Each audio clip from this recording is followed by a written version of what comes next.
बहुत शुक्रिया आपका। जो गुफ्तगू हुई उसी के तनाजुर में मैं चंद गुजारिशात पेश करना चाहूँगा। आपकी तवस्सुत से मैं पैगाम देना चाहूँगा अपने इंतहाई मोतबर साबिक स्पीकर साहब को, जिन्होंने चंद सवालात उठाए और बार बार ये जोर दिया कि किस कानून के तहत हमें फ़लाँ चीज़ की इजाज़त नहीं दी जा रही।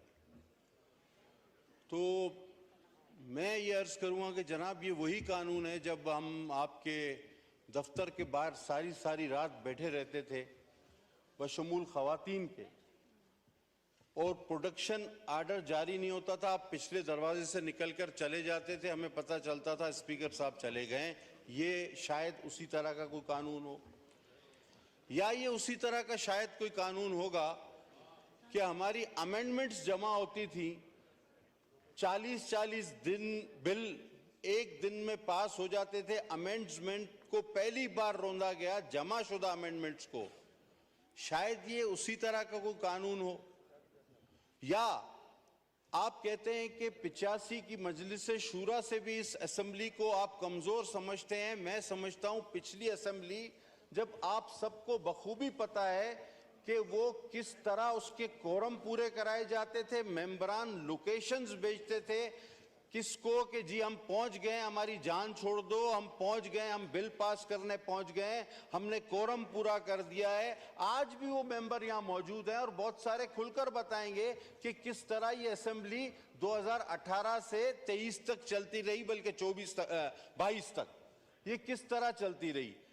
लेकिन मुझे इस पर कोई एतराज ना होता कि गिला किया जाता हुकूमत सिंध से। अब मुझे नहीं पता कि वो क्या मसला है, लेकिन आपने नाम लिया हमारे पार्टी चेयरमैन का, जिनका ना कोई इजाजत देने से ताल्लुक, ना कोई जलसे के हवाले से उनका कोई एतराज।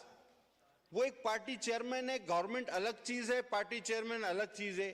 और जनाब, आपको कोई इजाजत कैसे नहीं देगा? आप तो तैयारी कर रहे हैं कि जेल पर हमला करके अपने चेयरमैन को वहां से छुड़ाएंगे। तो आप तो बड़े जोरावर लोग हैं, आपको कौन रोक सकता है? बाकी आपने रिवायतन कराची वालों से एक, मेरे ख्याल में शायद नफरत का जो एक रिवायती इजहार है वो किया। देखें, हम भी आपके भाई हैं, आप लोग इलेक्शन जीते हैं, तो आप ये मत समझें कि सिर्फ इलेक्शन केपी में हो रहा था। इलेक्शन पूरे पाकिस्तान में हो रहा था। नतायज कुछ आपके हक में भी आए हैं, कुछ दूसरों के हक में भी आए हैं। 2018 में भी यही हुआ था। सर, मैं आपको आज अपनी मिसाल देता हूं पूरे सिंध में। 2018 में एक दिन में मेरी 3 बार रिकाउंटिंग कराई गई कि किसी तरह इसको हराया जाए। 3 days and 3 nights मैं हब से बेजा में था आरओ ऑफिस में 2018 में। लेकिन हमने एक सियासी वर्कर की तरह उसका मुकाबला किया और इस शाइस्तगी को, इस हाउस के तकद्दुस को हमने अपने इस हाउस की जमहूरियत की बका को कभी अपने हाथ, इस दामन को हमने अपने हाथ से निकलने नहीं दिया। लेकिन आज जो हम देख रहे हैं, जिस तरह एहतजाज होते हैं, होने भी चाहिए, हमने भी किए हैं। मैंने एक बार एक जसारत की थी, शायद कुछ यादें माजी भी आ जाए जो कि अज़ाब भी है। मैंने जसारत की थी, मैंने अप्रोच किया था। मैं हमेशा पूछकर अप्रोच करता हूं कि मैं I approach speaker, mister speaker, जो आपके साथ भी करता हूं। मैंने इन्हीं साहब को एक बार कहा था, मैंने कहा आपका नाम तारीख में लिखा जाएगा। आज जो आप कर रहे हैं, हाउस पर बिजनेस है, मेरे पास रिसीविंग है, आप उसको एकदम इग्नोर कर रहे हैं।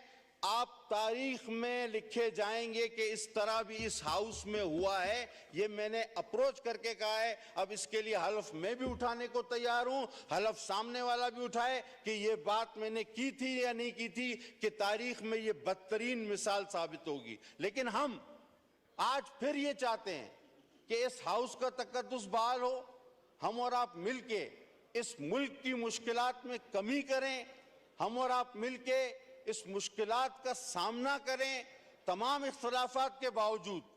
हर पार्टी ये कहती है कि फला जगह मैं जीता हुआ हूं, फला जगह मैं जीता हुआ हूं, फला जगह मैं जीता हुआ हूं। अब आप अगर ये समझते हैं कि सारी जगहों पर आप जीते हुए हैं, तो फिर आप ऐसा करें मेरे भाई कि आप की सारी सीटों पर अपने लोग बिठा दें, और जो आपका एक ख्याल था प्रेसिडेंशियल फॉर्म ऑफ गवर्नमेंट या अमीरुल मोमिनीन को लाने का, कि जिसके लिए आप इस्लामी टच और इस्लामी टच की बातें कर रहे थे, वो आप कर लें। देखिए 4 साल में आपको इतना ज्यादा हमेशा एडवांटेज मिला, हमेशा मौका मिला, हमेशा आपके साथ ताउन हुआ, हर एजेंसी का, हर ताकतवर इदारे का आपको कोरम पूरे करके दिए, मैंने कहा ना। लेकिन उस 4 साल में आपने करोड़ों नौकरियां दे दी, लाखों घर बना दिए, हजारों डैम बना दिए। तो जनाब इस मुल्क के अवाम भी इतने कजजहन नहीं जितने आप समझते हैं। आप अपनी रिवायात को अगर थोड़ी देर के लिए याद करें, 5 मिनट के लिए, तो बखुदा आपको ये हाउस और आप स्पीकर साहब जिस तरह इस हाउस का तकद्दुस बरकरार रखने की कोशिश करते हैं, पूरा मौका देते हैं वहां पर। हालांकि मैं ये सोचता हूं कि इनके दरमियान तो कुरान अंदाजी होनी चाहिए, क्योंकि एक कहता है मैं लीडर ऑफ अपोजिशन हूं, मैं बात करूंगा, ठीक है भाई। एक साहब कहते हैं मैं पार्टी चेयरमैन हूं, मैं बात करूंगा, वो भी ठीक है। एक कहते हैं मैं साबिक स्पीकर हूं, मैं उस कैपेसिटी में बात करूंगा, अच्छा भाई। और पार्टी का जो नाम है वो है सुन्नी इत्तेहाद कौंसिल। उस बेचारे को तो बात करने ही किसी ने नहीं दिया, उसके चेयरमैन को तो उनको तो कोई पूछता ही नहीं। अभी मैं ये हैरान हूं कि ये पार्टी कौन सी है। अच्छा, अब आपको एक सर मजेदार बात बताऊं। हमारे इस नए चेयरमैन साहब ने एक बात की। अब हमारे नए चेयरमैन साहब, मुझे बड़ा एहतराम है उनका, एक बात की, उन्होंने कहा कि सर मैंने इंटरप्ट नहीं किया, मुझे बात करने दीजिए सर, मुझे बात करने दीजिए। हमारे नए चेयरमैन साहब ने एक बड़ी जबरदस्त बात की अपनी एक तकरीर में, मुझे बड़ी पसंद आई।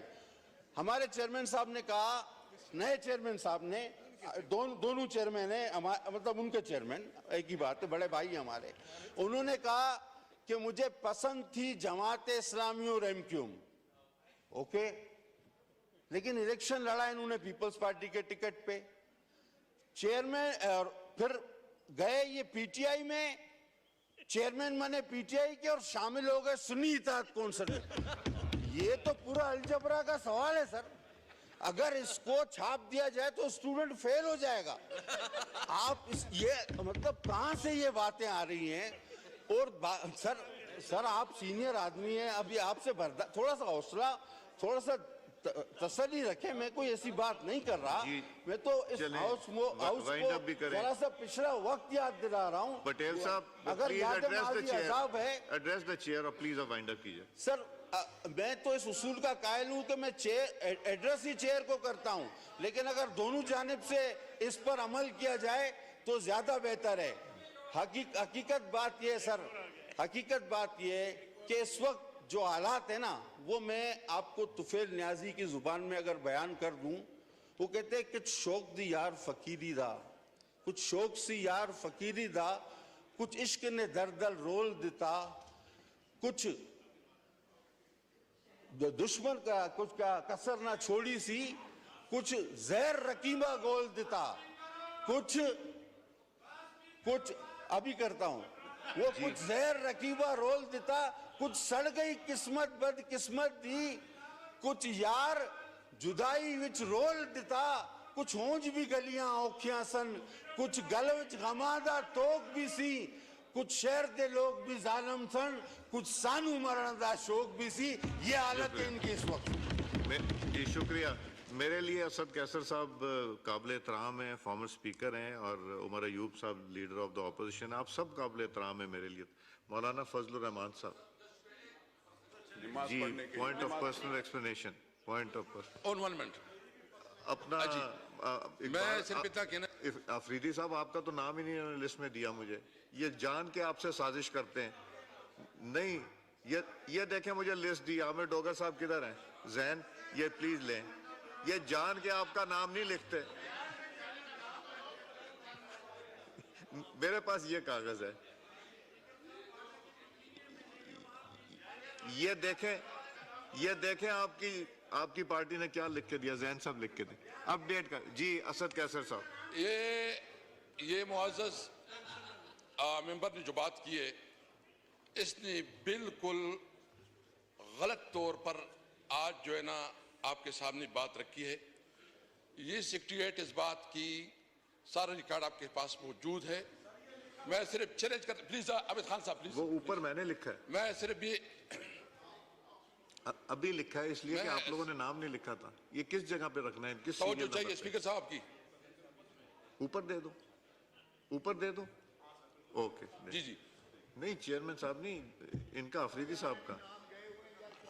आप प्लीज इनसे कहीं लिख दें यहाँ पे किस जगह पे बोलना है आपने। जी जी, मैं सिर्फ इतना कहना चाहता हूं, रिकॉर्ड आपके पास मौजूद है। मैं चैलेंज करके कहता हूं कि जितनी प्रोटेक्शन ऑर्डर मेरे दौर में इशू हुए हैं, पूरी तारीख में देख ले कितने हुए हैं। सेनेट में आपका इस वक्त चेयरमैन है, हमारे लोग जो है ना इस वक्त जेलों में हैं, सेनेटर चेयरमैन जेल में है। बताए, जरूरत करे कम से कम उसकी प्रोटेक्शन ऑर्डर इशू करवाए। आपका नाम नहीं लिया, रहने दें पटेल साहब रहने दें। 2 सेकंड तो हो भी गए जी। पटेल साहब 2 सेकंड सर, आज देखें इन्होंने खुद एतराफ कर लिया, कहा सबसे ज्यादा प्रोटेक्शन ऑर्डर मैंने जारी किए, मतलब सबसे ज्यादा लोग भी इनके जमाने में बंद हुए। अच्छा जी, मौलाना फजलुर रहमान साहब मोहतरम, वो हरे